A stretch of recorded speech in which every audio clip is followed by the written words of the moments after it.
안녕하세요. 해주가 진행의 박진영입니다.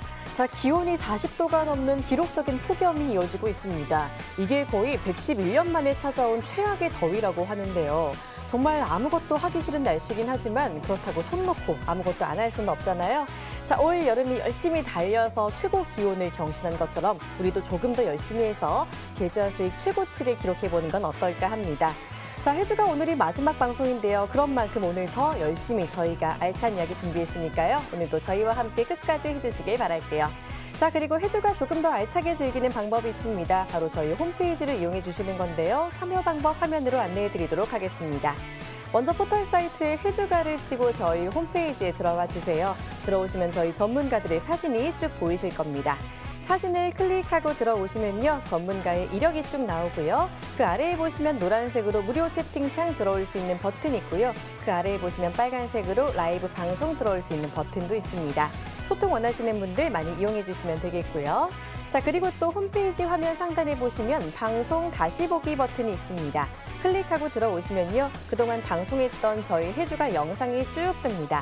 강의 복습하시면 좋겠습니다. 여러분을 위한 공간이니까 많이 들어오셔서 많이 즐겨주시길 바랄게요.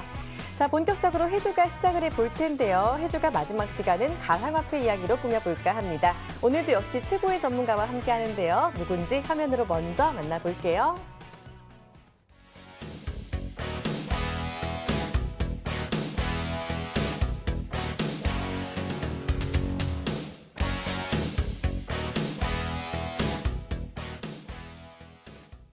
네, 가상화폐 기초부터 매매까지 탄탄하게 책임져 주시는 분입니다. 지금 이 시간 서성민 전문가와 함께합니다. 어서 오세요. 네, 안녕하세요. 네, 반갑습니다.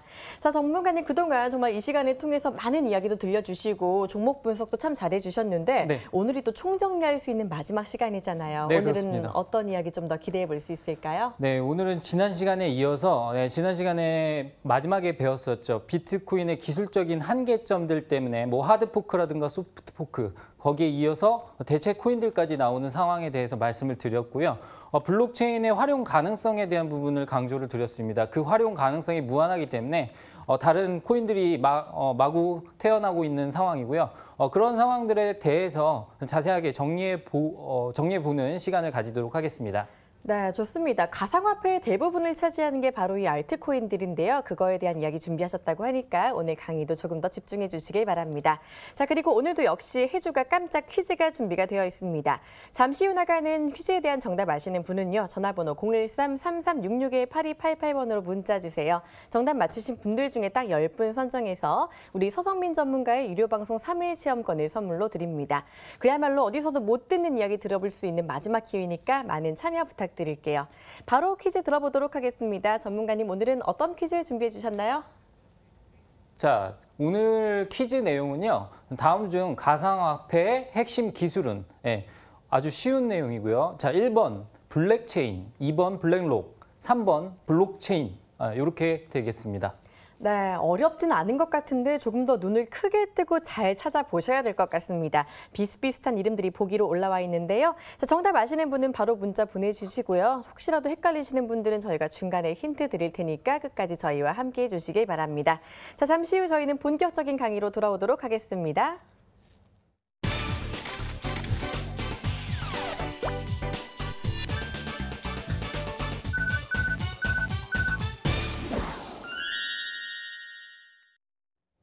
자, 첫 시간을 시작한 지 얼마 안 된 것 같은데 벌써 마지막 시간입니다. 자, 오늘은 지난 시간에 배웠던 그 비트코인의 기술적인 한계점들 때문에 생겨나기 시작한 알트코인들에 대해서 자세하게 배워볼 텐데요. 자, 일단 알트코인이라는 용어 자체가 생소하신 분들이 계실까 봐 자세하게 설명을 드리도록 하겠습니다. 알트코인은 우리가 영어로는 얼터너티브 코인이라고 하는데 이게 대체 가능한 코인이라는 얘기예요. 원래 비트코인이 아닌 다른 코인들을 일컫기 시작한 말이고요. 이런 만큼 새로운 코인들에 대해서 상당히 많이 나오고 있는 실정이기 때문에 여러분들이 기본적인 개념은 알아보시고 해야 된다. 이렇게 생각을 하고 있습니다. 그럼 본격적으로 강의 시작하도록 하겠습니다. 자, 새로운 가상화폐 탄생이 일어나게 된 배경에 대해서 다시 한번 정리를 해드리도록 하겠습니다. 자, 우리가 비트코인 블록의 생성 과정에 대해서 설명을 드렸습니다. 블록체인이라는 것은 거래 정보를 담은 블록들이 암호화를 통해서 하나하나가 생겨나는 과정이라고 말씀을 드렸고요. 이 하나하나의 거래 정보들이 사슬처럼 이어진 모습이어서 이 블록들이 체인으로 연결됐기 때문에 블록체인이라는 핵심 기술로 대표된다라고 말씀을 드렸습니다. 자, 그런데 여기서 체인을 형성하는 과정에서 문제점이 있다라고 말씀을 드렸는데요. 특히나 비트코인 블록의 생성 과정에 보시면 10분마다 1메가바이트의 블록을 생성하는 과정이 반복되는 부분이 있기 때문에 거래량이 너무 많이 몰리게 되거나 거래가 많이 일어나거나 아니면은 많은 이체와 그런 전송이 있게 되면 너무 트랜잭션이 과부하가 되게 된다라고 말씀을 드렸습니다. 트랜잭션 과부하란 말씀은 바로 거래가 너무 늦게 처리된다라는 말씀을 드렸고요. 그 부분에 대해서 단점으로 말씀드린 부분은 예를 들어서 뭐 피자 가게에서 피자를 시키고 기다리는데 결제하는데 뭐 1시간, 2시간 이렇게 기다려야 되는 그런 상황이 발생할 수도 있다. 우리가 비트코인의 경우에는 결제 기능을 포함하고 있기 때문에 그런 부분에서 불편한 점이 있다. 그런 부분에서 하드 포크와 소프트 포크가 일어난다라고 말씀을 드렸습니다. 그래서 그 부분을 참고하시면 될 것 같습니다. 그래서 결론적으로 말씀드렸을 때 모든 블록들은 사슬처럼 연결되게 돼 있는데 이 블록을 생성하는 과정 자체가 10분이라는 소요 시간이 걸리기 때문에 거기에서 트랜잭션 과부하 현상이 발생을 하더라. 여기까지 말씀을 드렸고요.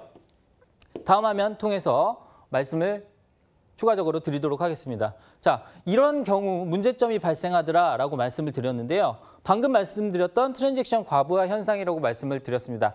트랜잭션이란 단어는 우리가 쉽게 생각하면 거래 처리 속도다라고 생각을 하시면 될 것 같고요. 거래가 많아지면 많아질수록 전송량이라든가 아니면 거래 횟수가 많아지면 많아질수록 속도가 느려지는 문제점이 생기더라. 따라서 상용화에 상당히 제동이 걸리더라. 이렇게 말씀을 드린 부분이 있습니다. 여기까지 참고하시면 되겠고요. 자, 그렇다면 이러한 문제점들을 해결하기 위해서 어떤 해결 방안들이 있는지 첫 번째로 말씀드린 부분이 있습니다. 우리가 블록체인 자체를, 소프트웨어 자체를 업그레이드하는 방법이 있다라고 말씀을 드렸는데요. 방법은 두 가지라고 말씀을 드렸습니다. 하드 포크가 있고 소프트 포크가 있다고 말씀을 드렸는데 하드 포크는 그야말로 완전히 새로운 블록체인으로 업그레이드한다. 기존의 블록체인은 완전히 없어지는 거고요. 새로운 블록체인을 만들어내는 과정이다라고 말씀을 드렸습니다. 따라서 호환이 되지 않는다라고 말씀을 드렸고요. 그 예로 비트코인 캐시를 말씀을 드렸는데 이 부분은 비트코인이 1메가바이트의 블록을 형성한다라고 말씀을 드렸습니다. 근데 비트코인 캐시 같은 경우는 8메가바이트의 블록을 형성함으로써 저 안에 더 많은 정보를 담을 수 있다. 따라서 거래 처리 속도를 늘릴 수 있다는 부분을 강조해 드렸습니다. 이게 하드포크의 예라고 말씀을 드렸고요. 소프트포크 같은 경우에는 기존의 버전과 호환이 된다라고 말씀을 드렸습니다. 새로운 블록체인이 형성되는 것이 아니라 기존의 블록체인에 이어서 쓸 수 있다라고 말씀을 드렸고요. 마치 한글 파일 1.0과 2.0 버전 차이는 있지만 파일이 열리는 것 같은 호환성을 말씀드린다라고 설명을 드린 부분이 있습니다. 그래서 소프트 포크의 예로는 세그윗이라고 새로운 그런 그 기술이 있다라고 말씀을 드렸고요. 여기까지 설명을 드렸고요. 다음 화면 보시면서 추가적인 설명을 드리도록 하겠습니다. 자, 거기에 지금까지는 블록체인 비트코인의 문제점 때문에 생성된 그러한 새로운 알트코인이었고요. 알트코인이라든가 아니면 소프트웨어 업그레이드다라고 말씀을 드렸고, 두 번째는 새로운 기술을 가진 가상화폐의 탄생이라고 말씀을 드렸는데 이 부분이 더 중요할 것 같습니다. 자, 블록체인은 우리가 비트코인 같은 경우에는 다만 거래 전송과 우리가 결제 수단으로만 쓰이는 경우가 있었는데 지금 블록체인의 주요 활용 분야를 찾아보면 아까와 같은 금융 분야도 있지만 보안 분야에서도 쓸 수 있다라고 말씀을 드렸습니다. 하나의 블록을 형성해서 개인정보를 다 담을 수가 있기 때문에 하나의 아이디와 비밀번호로 모든 사이트에 로그인이 가능한 그러한 호환성 그리고 확장성을 가질 수 있다. 이렇게 말씀을 드렸고요. 유통 분야에서 우리가 원산지로부터 유통 전 과정을 실시간으로 조회 가능하도록 모든 블록을 실시간으로 형성하는 그런 과정이 될 수가 있다라고 설명을 드렸습니다. 자, 그리고 우리가 저작권에 대해서도 말씀을 드렸죠. 컨텐츠에 대한 저작권 보호를 강화할 수가 있는 부분이 있고요. 이 저작권이 누구 소유인지에 대한 블록이 하나하나 형성이 되면서 모든 정보들을 실시간으로 조회할 수 있는 그런 블록체인의 장점을 활용할 수 있는 부분이 있다. 이렇게 설명을 드렸습니다.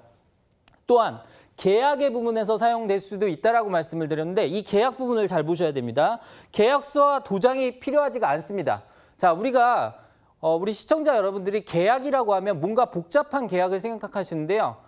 쉽게 말씀드려서 우리가 커피 전문점에 가서 커피 하나를 사 먹고 영수증을 발행하는 과정 자체도 우리가 일종의 소비에 있어서 계약 과정이라고 생각을 하시면 돼요. 그래서 그러한 영수증 발행이라든가 그런 부분에서 모든 중개기관이 끼기 때문에 거기에 따른 수수료가 부과되는 측면인데 이 모든 중간 수수료를 없앨 수 있는 기술 자체가 블록체인이다라고 말씀을 드렸습니다. 왜냐하면 그 계약 자체에 당사자만 있고요. 계약 자체는 스마트하게 실행이 될 수 있게 자동으로 설정을 해놓는다라고 한다면 중간에 불필요한 그러한 수수료가 들어갈 필요가 없다. 이렇게 설명을 드렸죠. 그래서 그런 부분들이 계약 부분에서 특히나 스마트 계약으로, 스마트 컨트랙트로 작용을 할 수 있다. 이렇게 설명을 드린 바가 있습니다. 여기까지 기억하시면 되겠고요. 자, 이러한 블록체인의 가능성 때문에 새로운 코인들이 탄생을 하게 됐죠. 새로운 가상화폐들이 탄생을 하게 됐습니다. 자, 그렇다면 이러한 시장에는 어떤 규모로 성장을 하고 있는지 한번 더 살펴본 다음에 추가적으로 보도록 하겠습니다. 자, 글로벌 블록체인 시장 규모를 보시면요. 2016년도에는 상당히 미미한 수준의 시장 규모를 가지고 있었는데 2017년부터 해가지고 지속적으로 기하급수적인 성장세를 이루고 있습니다. 그야말로 폭발적인 성장세를 이루고 있고요. 2021년도쯤에는 거의 100억 달러 규모의 블록체인 시장이 형성될 것으로 예상이 되는 만큼 각국 정부들이 혈안이 돼서 지금 블록체인 활성화에 지금 힘을 쏟고 있습니다. 특히나 가장 앞서 나가고 있는 나라가 특이하게도 미국이 아니라 중국입니다. 그래서 최근에 중국이 블록체인 관련 분야에서는 가장 뛰어난 기술력을 많이 보유하고 있고요. 그런 부분에서 봤을 때 조금 배울 점이 많다라고 생각이 됩니다. 자, 그렇다면 이러한 가상화폐들이 어떤 식으로 탄생을 하는지 한 번 더 보도록 하겠습니다. 자, 우리가 여기까지 살펴봤는데요. 자, 이러한 블록체인의 특징적인 부분 때문에 비탈릭 부테린이라고 하는 신성이 나타나서 이더리움이라는 가상화폐를 만들게 되었죠. 자, 그렇다면 이더리움은 첫 시간, 둘째 시간에 분명히 설명드린 바가 있지만 우리가 복습도 할 겸 다시 한번 살펴보도록 하겠습니다. 이더리움은 왜 태어났냐라고 말씀을 드릴 수가 있겠는데 일단은 가장 특징적인 부분은 스마트 컨트랙트입니다. 아까 말씀을 드렸죠. 우리가 비트코인 같은 경우에는 전송 그리고 결제 기능이 있다. 금융 시스템에 쓰이는 부분이 있었다라고 한다면 지금 이더리움 같은 경우에는 그 계약 자체를 스마트하게 만들어냄으로써 모든 부분들을 자동적으로 실행할 수 있게 만든 그러한 똑똑한 기능이 있다라고 말씀을 드렸고요. 그래서 블록체인 기술을 기반으로 주어진 조건에 부합하는 계약을 자동으로 실행 가능하도록 만든 것이 바로 이더리움이라는 그러한 새로운 가상화폐였다라고 말씀을 드렸습니다. 자, 그렇다면 이러한 스마트 컨트랙트를 통해서 어떠한 기술을 구현할 수 있는지 더 자세히 알아보도록 하겠습니다. 이도 마찬가지로 지난 시간에 둘째 시간에 배웠던 것과 중복되는 부분이 있는데 조금 더 자세히 살펴보도록 하겠습니다. 자, 이더리움의 특징적인 부분 두 번째는요. 플랫폼의 기능을 할 수 있다라고 했는데 예를 들어서 플랫폼이라고 설명을 드리는 부분은 우리 시청자분들이 잘 아시겠지만 구글의 안드로이드라든가 애플의 iOS 같은 경우에는 이 플랫폼을 기반으로 해서 어떤 어플리케이션들을 만들 수가 있죠. 똑같이 생각하시면 됩니다. 여기 이더리움 안에서 실행을 시킬 수 있는 앱을 만들 수 있다라고 말씀을 드릴 수가 있겠고요. 특히나 이 앱을 앱이라고 설명을 한다라고 설명드린 부분이 있습니다. 그래서 스마트 컨트랙트와 어플리케이션 기능을 합해서 우리가 플랫폼의 역할을 할 수가 있다. 이렇게 말씀을 드렸고요. 이 안에서 이 이더리움 안에서 이더리움이라는 블록체인 안에서 우리가 앱을 만들 수 있는데 이 앱을 특히나 앱이라고 한다라고 설명을 드렸습니다. 자, 그렇다면 자, 이러한 부분의 추가해서 또 이더리움의 특성을 한 번 더 알아보도록 하겠습니다. 자, ICO. 자, 우리 시청자분들 ICO라는 개념, 주식시장에서 IPO의 개념과 비슷한 개념이라고 말씀을 드렸습니다. IPO 같은 경우에는 지금 비상장 주식을 주식시장에 상장시키는 과정이라고 말씀을 드렸는데요. ICO도 마찬가지입니다. 이니셜 코인 어퍼링이라고 해가지고 처음에 코인을 만드는 과정에서 투자자들의 자금을 모집하는 과정이라고 생각하시면 됩니다. 이 과정에서 ICO를 일으키면서 투자자들에게 자금을 모아서 토큰을 발행하게 돼 있고요. 자, 이런 부분에서 봤을 때 이러한 모든 자체를 이더리움 블록체인 안에서 실행할 수 있게 만들어 놓은 아주 편리성 있는 그러한 가상화폐라고 말씀을 드릴 수가 있겠고요. 최근에 ICO 붐이 일고 있습니다. 뭐 ICO가 성공을 하든 성공을 못하든 수많은 토큰들이 만들어지고 있는데 이 ICO가 가장 많은 기반이 되는 플랫폼이 이더리움 기반으로 발행이 된 ICO가 가장 많다라고 생각을 하시면 되겠고요. 그 부분에 대해서는 이따가 다시 한번 사이트를 알려드리도록 하겠습니다. 그래서 스타트업 기업들의 자금 모집이라든가 이러한 덱을 만들잖아요. 제가 아까 좀 전에 설명을 드렸을 때 이더리움 안에서 어플리케이션을 만들 수 있다라고 말씀을 드렸습니다. 근데 예를 들어서 이 어플리케이션 안에서 뭔가 아이템을 산다거나 뭔가를 할 때 필요한 토큰까지도 이 이더리움 기반으로 만들어낼 수 있다. 이렇게 설명을 드렸고요. 이러한 토큰들을 ICO까지 할 수 있다. 이렇게 설명을 드렸습니다. 그러니까 우리가 지금 가상화폐에서 있을 수 있는 모든 것들이 일어나게 된 첫 번째는 비트코인이라기보다는 이더리움이다라고 설명을 드릴 수가 있겠습니다. 그만큼 혁신적인 기술이었다. 이렇게 정리를 해드릴 수가 있겠고요. 비트코인이라는 애는 처음에 만들어진 블록체인이고 그만큼 상징성이 있긴 하지만 이더리움의 기술력에 비해서는 상당히 많이 떨어지는 부분이 있다라고 설명을 드렸습니다. 하지만 그 가격이 거품은 아니다. 왜냐하면 채굴 원가라는 게 있고요. 그 채굴하는 과정에서 리소스, 자원이 소모된 부분이 있기 때문에 그 값어치를 쳐줄 수밖에 없다라고 설명을 드린 부분이 있습니다. 그래서 우리가 다시 한번 정리를 해드리면 이더리움은 블록체인이 발전한 과정이다라고 설명을 드릴 수가 있습니다. 금융 시스템에만 쓰이던 블록체인을 우리가 스마트 컨트랙트라든가 어플리케이션을 제작하는 플랫폼으로서의 역할로 한 단계 업그레이드 시킨 혁명이었다라고 설명을 드릴 수가 있겠고요. 자, 그렇다면 코인하고 토큰의 차이점을 다시 한번 설명드리도록 하겠습니다. 좀 전에 드린 설명과 결부해서 생각을 하시면 되겠고요. 자, 우리가 토큰이라는 애를 발행한다고 했는데 이 토큰은 우리가 돈이라고 생각하시기보다는 사이버 머니라고 생각하시기보다는 일종의 교환권이라고 생각하시면 돼요. 뭐 교환권이라든가 회원권 정도로 생각을 하시면 됩니다. 그러니까 용도가 제한돼 있다. 이렇게 생각을 하시면 됩니다. 코인은 마치 현금처럼 바꿔서 쓸 수 있지만 토큰은 용도가 제한돼 있다. 이렇게 생각을 하시면 돼요. 자, 그래서 이 부분에 대해서 다시 한번 설명을 드리면요. 우리가 ICO 과정을 통해서 토큰을 발행하게 돼 있죠. 그럼 이 토큰을 쓸 수 있는 용도는 제한이 돼 있습니다. 하지만 코인 같은 경우에는요. 발행이 되게 되면 그 자체로 거래소에서 거래도 가능하고요. 그리고 현금으로 교환을 할 수 있는 그러한 부분이 있기 때문에 그러한 중요한 차이점이 있고 차이점을 자세하게 다시 한번 설명을 드리면 코인 같은 경우에는 자체 블록체인이 있다라고 설명을 드릴 수가 있습니다. 예를 들어서 비트코인 블록체인이 따로 있고요. 이더리움 블록체인이 따로가 있죠. 자, 근데 코인 토큰 같은 경우에는 예를 들어서 진리카를 말씀드리면 진리카 같은 경우에는 자체 블록체인이 없습니다. 자, 그리고 생성 과정은 블록체인을 생성함으로써 코인을 만들어낼 수가 있고요. 블록체인을 만들므로써 코인을 생성해낼 수가 있습니다.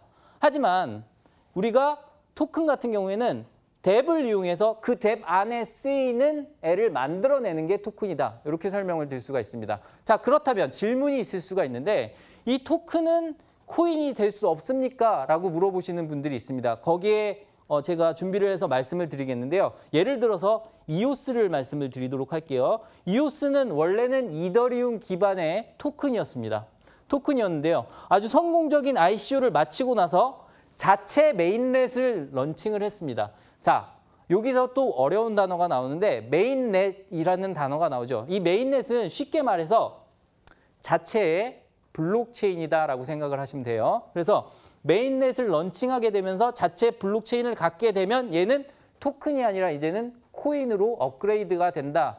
이렇게 생각을 하시면 됩니다. 그래서 그렇다면 메인넷 런칭이라는 애가 왜 호재가 되는지 이제 아시겠죠? 왜냐하면 자신만의 생태계를 가지게 되다 보니까 이제는 용도가 많아진다. 이렇게 설명을 드릴 수가 있겠습니다.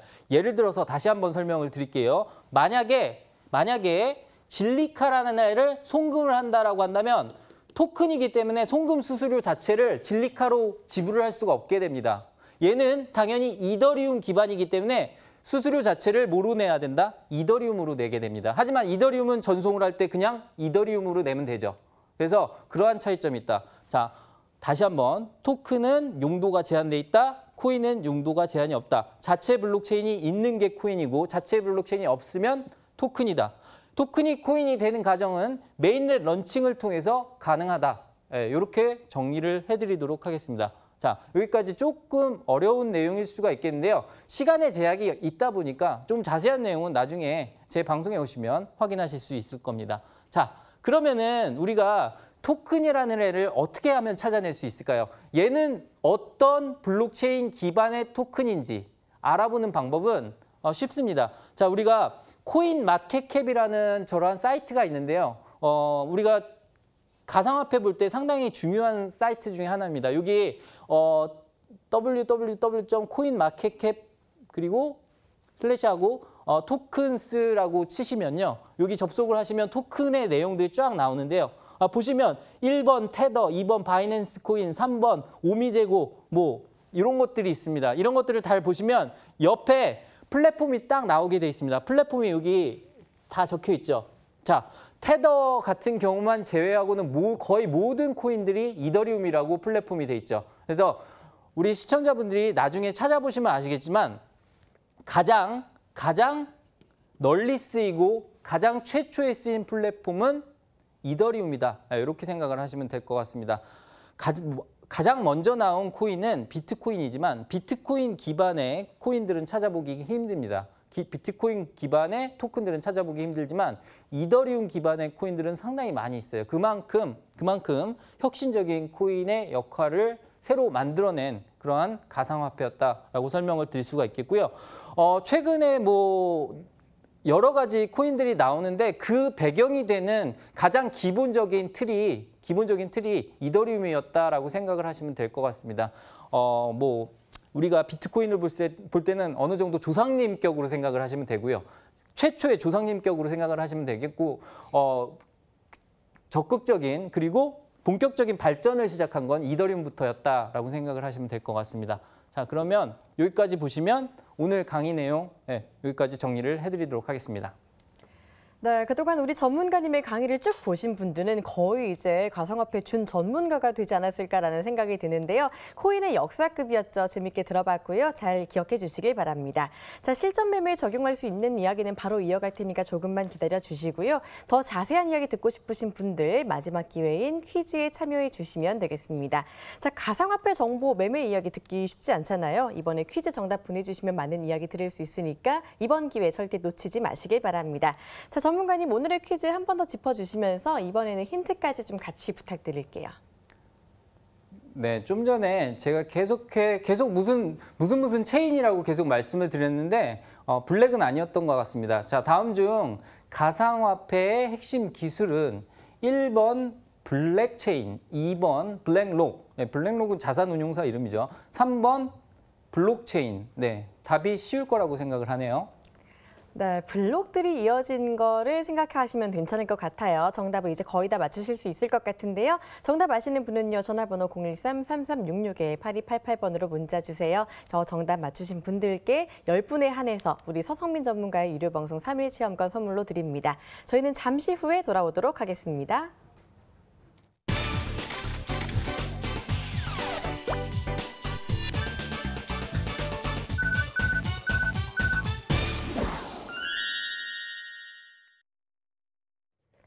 네, 이어서 가상화폐 시장 이야기 나눠보도록 하겠습니다. 자, 일단 전체적으로 오늘도 시장이 썩 좋지는 않은데요. 자, 전문가님, 시장의 분위기를 누르고 있는 이 요인이 뭘까요? 네, 일단은 지난주까지의 그 비트코인을 비롯한 가상화폐들의 강세의 이유는 ETF의 신청 승인 기대감 때문이었거든요. 네. 그래서 비트코인을 기반으로 한 ETF가 상장 승인을 받게 되면 SEC에서 상장 승인을 받게 되면 그만큼 새로운 금융 시스템으로서 인정을 받는 부분이 있기 때문에 거기에 따른 기대감이 작용을 했다라는 부분이 있습니다. 근데 최근에 나온 뉴스 중에 하나가 윙클보스 형제라고 있어요. 네. 블록체인이라든가 비트코인 분야에서 유명한 부자 그 형제들이거든요. 근데 그 형제들이 ETF를 신청한 바가 있는데 지금 두 번째 고배를 마셨습니다. 그래서 SEC에서 얘기하기로는 일단은 비트코인의 거래 자체가 미국 내에서 발생하는 양보다 미국 외에서 발생하는 양이 너무 많고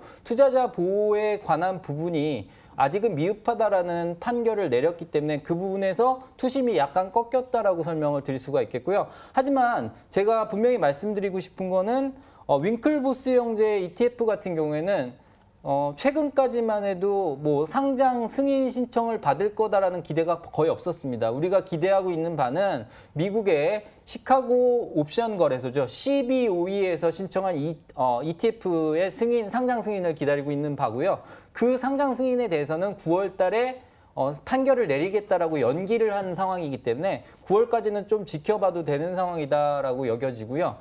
새롭게 선임된 인사 자체가 지금 ETF 승인에 대한 투지를 불태우고 있기 때문에 그런 부분에서 봤을 때 향후에 그 기대해 봐도 되지 않을까 하는 그런 생각을 해보고 있습니다. 그래서 일단 최근에 시장을 눌렀던 그런 요소는 그런 부분 때문이었고요. 오늘 새로운 뉴스를 찾아보면은 모건 스탠리라고 우리가 세계 최고의 IB 투자은행이죠. 네. 세계 최대의 투자은행에서 예전에 크레디트 스위스에서 근무했었던 암호화폐 전문가를 영입했다라는 기사를 볼 수가 있겠는데요. 네. 그 기사 자체는 우리가 전주였죠. 골드만삭스라든가 아니면 자산운용사 블랙록 같은 데서 암호화폐 연구소를 설립했다라는 거기에 맞먹는 부분과 파장을 갖고 있기 때문에 호재성으로 받아들이시면 될 것 같습니다. 하지만 최근까지 많이 올랐던 부분이 있었기 때문에 조금 이전의 호재와 겹치는 부분이 있어서 오늘 그렇게 파급력을 발산하지는 못하는 것 같은데요.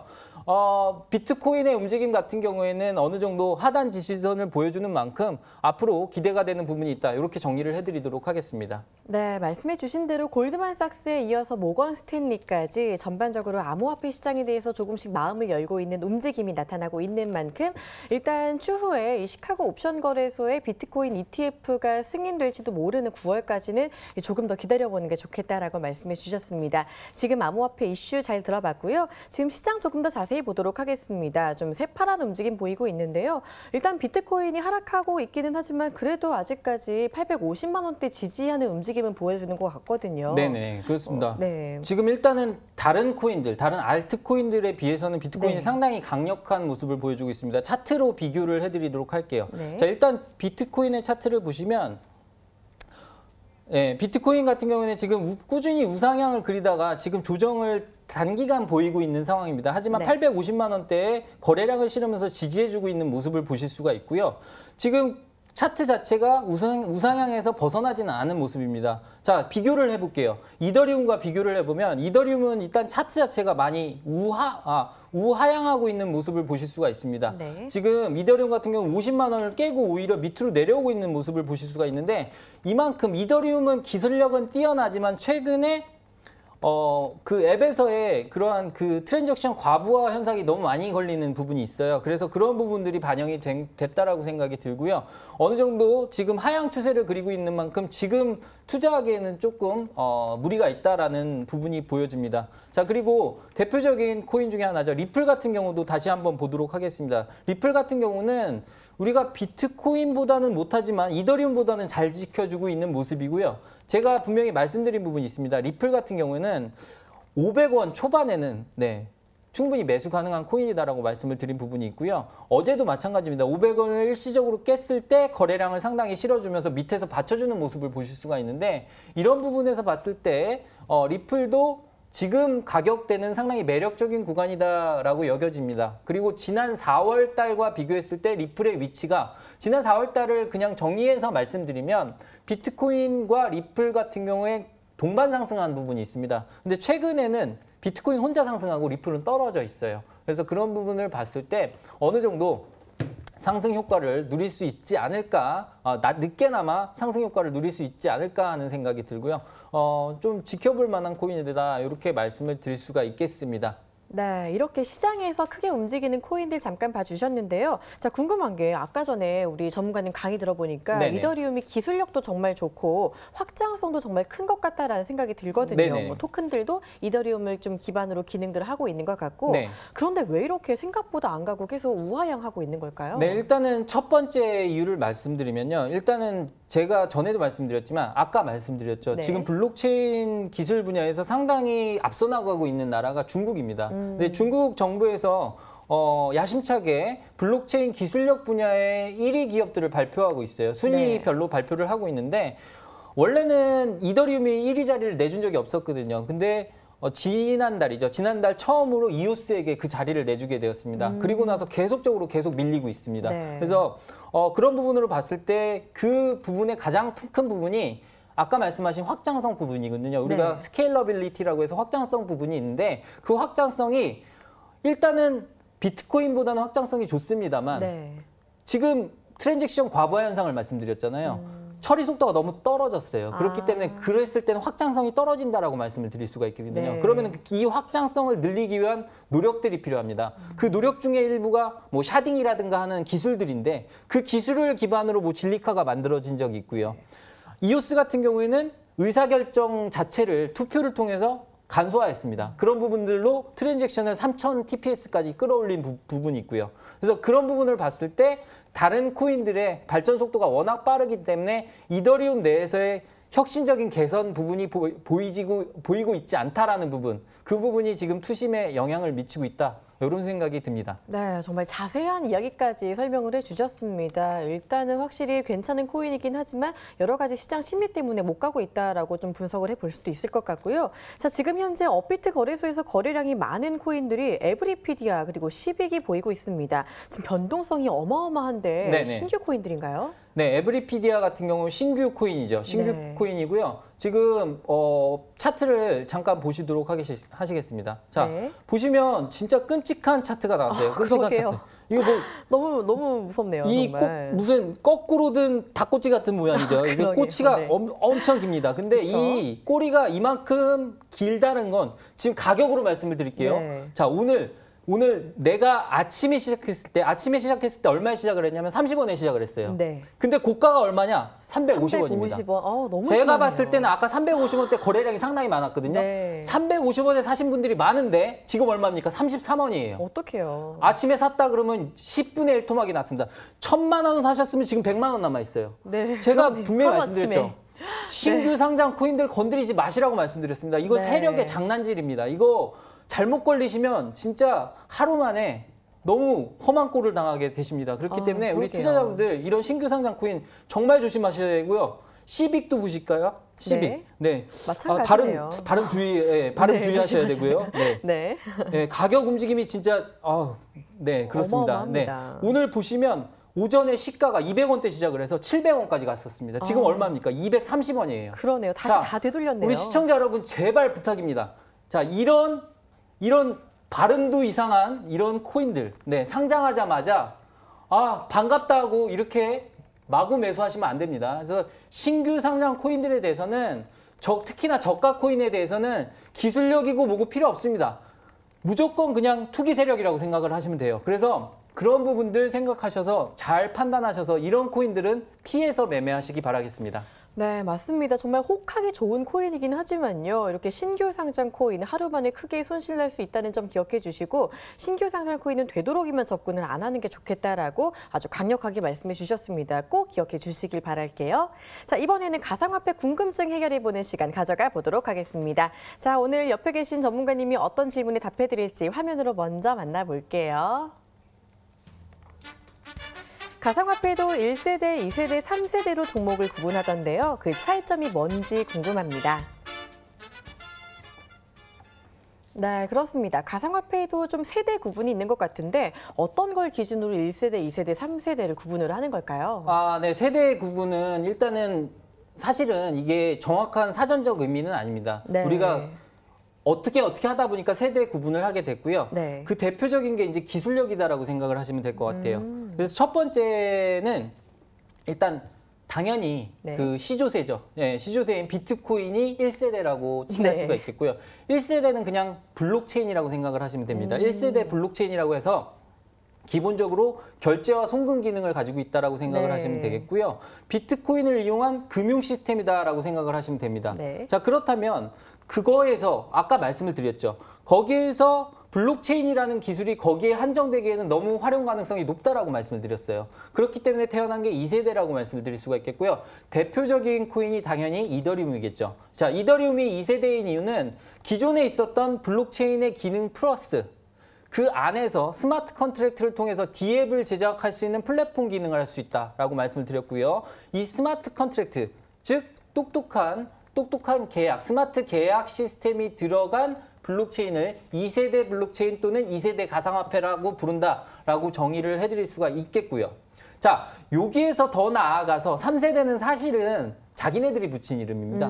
누가 붙여준 이름이 아니라 딱 태어나고 나서 나 3세대요 이렇게 얘기를 그래요? 했기 때문에 남들이 그래 너 3세대 해라 이렇게 돼서 3세대가 된 거거든요. 그래서 네. 3세대라고 딱 사전적인 정의하기보다는 자기들이 그렇게 부르니까 3세대라고 칭한다라고 하면 됩니다. 왜냐하면 그 이후에 나온 건 뭐 4세대, 나는 4세대요, 5세대요 이렇게 할 수는 없잖아요. 그렇기 때문에 1세대, 2세대는 정통파지만 3세대부터는 뭔가 자기 자신들의 편의상 부른 이름이다라고 생각을 하시면 되겠고요.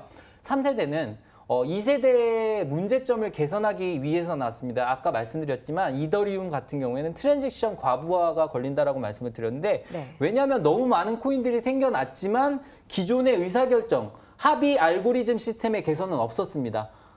그러다 보니까 모두가 동의해서 거래를 처리하는 그러한 비합리적인 구조를 가지고 있다 보니까 처리 속도가 느리다라는 부분이 있습니다. 그래서 확장성이 떨어진다라는 부분이 있었고요. 네. 그 부분을 개선하기 위해서 이오스라든가 퀀텀 같은 제3세대 코인들이 나오게 됐다라고 말씀을 드릴 수가 있겠고요.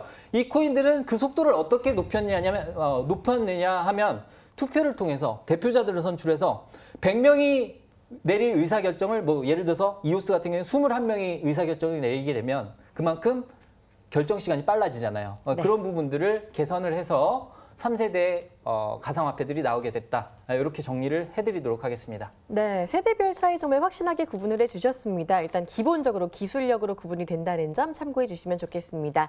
다음 질문도 바로 화면으로 만나보도록 할게요. ICO에 참여하면 대박이 난다고 하던데요. 정말 맞는 말인가요? 그럼 참여 방법 좀 알려주세요. 이번에는 ICO 참여 방법을 여쭤보셨는데요. 정말 잘만 하면 대박이 날 수도 있지만 그만큼 리스크도 좀 클 것 같거든요. 네, 그렇습니다. 우리가 ICO 코인 중에 대박난 코인 같은 경우에는 수익률이 3만 프로에 달합니다. 3만 네, 3만 프로. 10,000원 투자했으면 30억. 상상도 안 갑니다. 네, 이런 코인들이 몇 개가 있습니다. 근데 네. 우리 시청자 여러분들께서 아셔야 될 거는 ICO는 단계별로 진행이 되거든요. 그래서 네. 자기들끼리 먼저 가지는 단계가 있기 때문에 개인 투자자분들이 그렇게 대박 나는 경우는 거의 없다라고 생각을 하시면 됩니다. 물론 10배, 20배 정도 대박이 나시는 경우는 있습니다만 네. 100개의 코인이 발행된다라고 했을 때 실제로 대박이 난 코인은 3, 4개에 불과하다라는 부분, 환상을 조금 버리셨으면 한다라는 부분 말씀드릴 수가 있겠고요. 네. 최근에 ICO를 줄여서 아쇼 이렇게 얘기를 하시는 그래요? 분들이 많습니다. 아쇼라고 단어를 들으시면 ICO구나라고 생각을 하시면 되겠는데 이 ICO 단계에서 아까 말씀드린 대로 3개 정도 성공을 한다라고 했다면 나머지 97% 중에 한 7개 정도는 본전, 그다음에 나머지 90%는 사기, 스캠의 가능성이 높다라고 설명을 드릴 수가 있겠습니다. ICO 자체가 진입 장벽이 낮습니다. 그러다 보니까 누군가가 백서를 만들어 놓고 이렇게 해서 자금 모집을 하기가 상당히 쉽습니다. 자금을 모집해 놓고 아무것도 안 하게 되거나 그런 부분들이 있습니다. 최근에 돈스코이라고 해가지고 보물섬을 발견했다라고 그쵸. 해가지고 그렇게 또 사기를 친 그런 행위를 보실 수가 있겠는데 맞아요. 그것도 대표적인 그러한 스캠의 사례다라고 보시면 되겠고요. ICO 같은 경우에는 참고하셔야 될 부분이 VC가 누가 참여했느냐에 대한 부분입니다. 우리가 VC라고 하는 것은 벤처 캐피탈이라고 해서 투자를 하는 업체들이거든요. 투자하는 업체다 보니까 개인 투자자분들보다는 정보가 많습니다. 그러다 보니까 예를 들어서 뭐 해시드라는 업체가 이 코인의 ICO에 참여했다라고 한다면 그 ICO가 흥행을 한다거나 그런 부분이 있기 때문에 그런 부분들을 잘 살펴보셔서 참여하셔야 되고요. 참여 방법은 개별적으로 다 다릅니다. 그래서 조건들이 다르기 때문에 그 부분에 대해서는 구체적으로 설명을 드리기보다는 백서를 참고하셔서 그 단계별로 진행을 하시면 된다라고 말씀을 드릴 수가 있겠고요. 다만 주의하실 점은 모든 ICO가 성공하진 않는다. 거의 확률상으로 봤을 때 한 7% 정도 생각하시면 된다라고 말씀을 드릴 수가 있겠습니다. 그래서 따라서 조금 주의하시는 게 좋겠다. 정보가 없으시다면 차라리 안 하시는 게 낫다. 상장한 다음에 보셔도 늦지 않는다. 대장 코인만 보셔도 충분하다. 저는 이렇게 설명드리도록 하겠습니다. 네, ICO 대박이 안 나는 건 아니지만 정말 드물다라는 점을 기억을 꼭 해주시는 게 좋겠습니다. 성공 확률보다 손실 확률이 조금 더 크다고 하셨으니까요. 이 부분 참고하셔서 좀 정보 잘 찾아보시는 것도 중요할 것 같네요. 자, 질문에 대한 답변 들어봤고요. 혹시 조금 더 궁금한 게 많다 하시는 분들, 그리고 직접 우리 전문가님의 이야기 더 듣고 싶다 하시는 분들, 바로 지금 또 퀴즈에 참여해 주시면 되겠습니다. 자, 퀴즈 한 번 더 안내 부탁드릴게요. 네, 또 한 번 퀴즈를 안내해 드리도록 하겠습니다. 다음 중 가상화폐 핵심 기술은 1번 블랙체인, 네, 뭐 기분 나쁜 이름이네요. 자, 2번 블랙록, 3번 블록체인. 네, 정답은 이 안에 있습니다. 네, 이쯤 되면 거의 대부분이 답을 맞추실 수 있을 것 같은데요. 정답 아시는 분들 바로 문자 보내주시길 바랍니다. 유료방송 3일 체험권 드리는 기회니까요. 또 놓치지 마시고 함께해 주시길 바랄게요. 저희는 잠시 후에 돌아오도록 하겠습니다.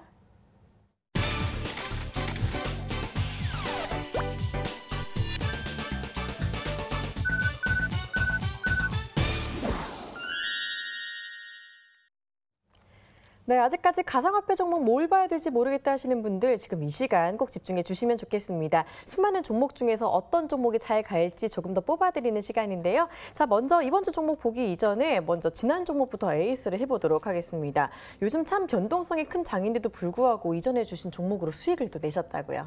네, 이오스 같은 경우에는 일단은 수익을 봤는데 또 그 가격에서 또 떨어져 있습니다. 네. 그러니까 일단 목표가까지 도달은 못했기 때문에 일단은 아직까지는 홀딩 관점에서 유효하게 볼 수 있다라고 설명을 드릴 수가 있겠고요. 이오스 같은 경우에는 계속적으로 아까 말씀드린 부분이 있잖아요. 트랜잭션 과부하를 해소하는 과정에서 정말 뛰어난 역할을 보이고 있습니다. 지금 트랜잭션 처리 속도가 3000 TPS를 돌파한 만큼 거기에 대한 부분이 상당히 기대되는 부분이 있고요. 특히나 예전에 이오스 같은 경우에는 램 가격 상승으로 인해서 상당히 투자하기가 조금 껄끄러웠던 부분이 있는데 이 램 가격 자체가 안정화됐기 때문에 이제 개발자들 자체가 그 램을 활용할 수 있는 범위가 넓어졌다라고 생각을 하시면 될 것 같아요. 그래서 이오스 같은 경우에는 지금 가격대에 충분한 매수 자리, 매수 구간 될 수 있겠다라고 말씀을 드릴 수가 있겠고요. 우리가 목표가로는 10,000원 부근, 한 12,200원까지는 볼 수 있는 그런 코인이다라고 설명을 드릴 수가 있겠습니다. 이오스는 일단 8,000원대를 지켜준다라고 한다면 10,000원까지 볼 수 있는 그런 코인이기 때문에 지금 가격대도 충분히 매수하실 수 있는 그런 괜찮은 기술력을 가진 코인 중에 하나다. 이렇게 설명을 드릴 수가 있겠습니다. 네, 이오스 현재 가격이 8,115원대 움직임 보이고 있는데요. 지금 가격대 충분히 매수 진입 가능한 구간이라고 하셨으니까 이 부분 참고해 주시고요.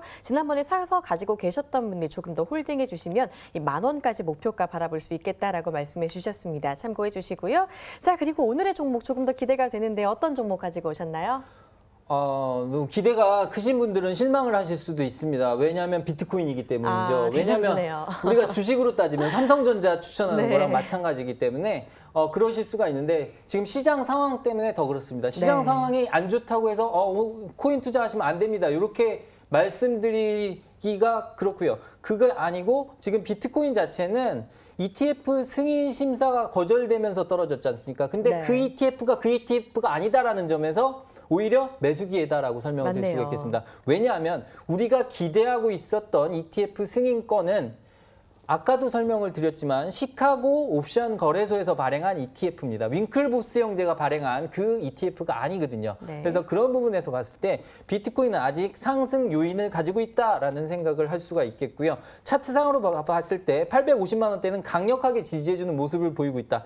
저점을 완전히 높였기 때문에 이 가격대는 강력한 지지라인이 나올 수 있다라는 생각 그 관점에서 접근을 하시면 될 것 같습니다.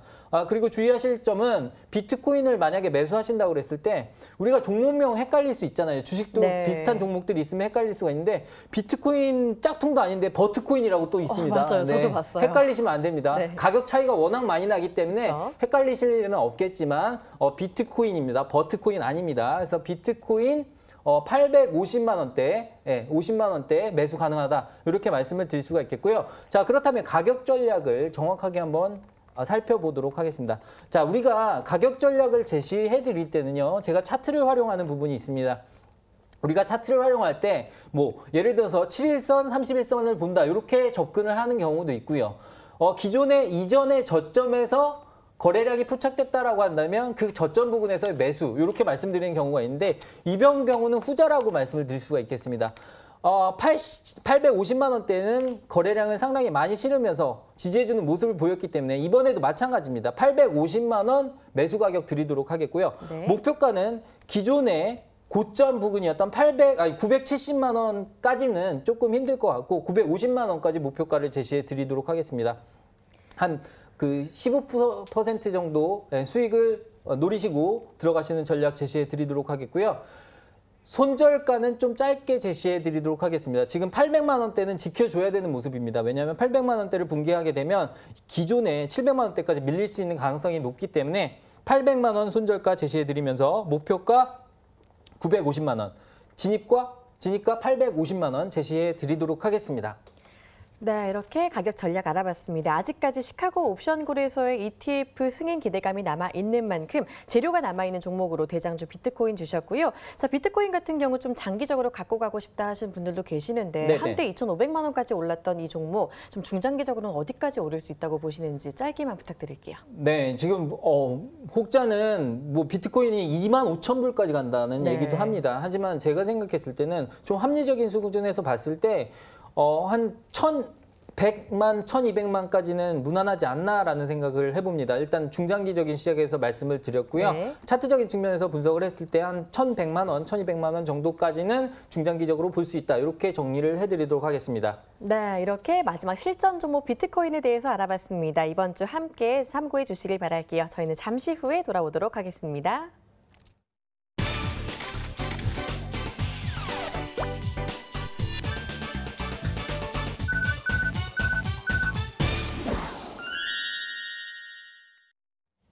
네, 오늘 마지막 해주가 퀴즈에도 정말 많은 분들이 참여를 해주셨는데요. 바로 정답 공개해 보도록 하겠습니다. 정답 주시죠. 네, 지금 가상화폐 핵심 기술은 여러분들이 잘 아시겠지만 3번 블록체인입니다. 블랙체인 큰일 나죠. 블록체인입니다. 네, 오늘의 정답 3번 블록체인이었습니다. 10분의 당첨자 화면으로 만나볼게요.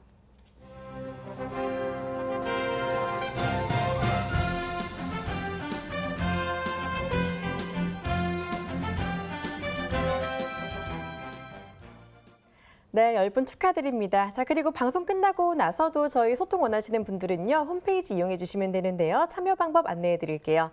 먼저 포털 사이트에 해주가를 치고 저희 홈페이지에 들어와 주세요. 들어오시면은 전문가들의 사진이 나올 텐데요. 사진을 클릭하고 들어오시면요, 이 전문가의 이력이 나올 겁니다. 그리고 그 아래에 보시면요, 무료 채팅창 들어올 수 있는 버튼이 있고요. 그 아래에는 라이브 방송 들어올 수 있는 버튼이 있습니다. 소통 원하시는 분들 많이 이용해 주시면 좋겠습니다.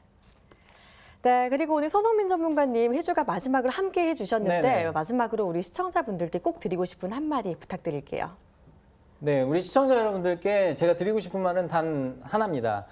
이 가상화폐 시장, 새로운 시장입니다. 새로운 시장이니만큼 우리 시청자분들께서 조금 공부를 좀 많이 하셨으면 좋겠다는 측면에서 조금 교육 쪽에 치중을 했던 부분이 있습니다. 아무래도 모르는 시장이고 새롭게 생겨나는 시장이시다 보니까 철저하게 준비하셔서 내박 수익보다는 안정적인 수익을 창출할 수 있는 새로운 돌파구로 마련하시기 바라겠습니다. 네, 가상화폐 시장 철저하게 준비해서 안정적으로 수익 내자라는 한마디 들어봤습니다. 잘 참고해 주셔서 모두 성공 투자해 주시길 바랍니다. 자, 지금까지 해주가 함께해 주신 서성민 전문가와는 여기서 인사 나누겠습니다. 고생 많으셨습니다. 네, 고맙습니다.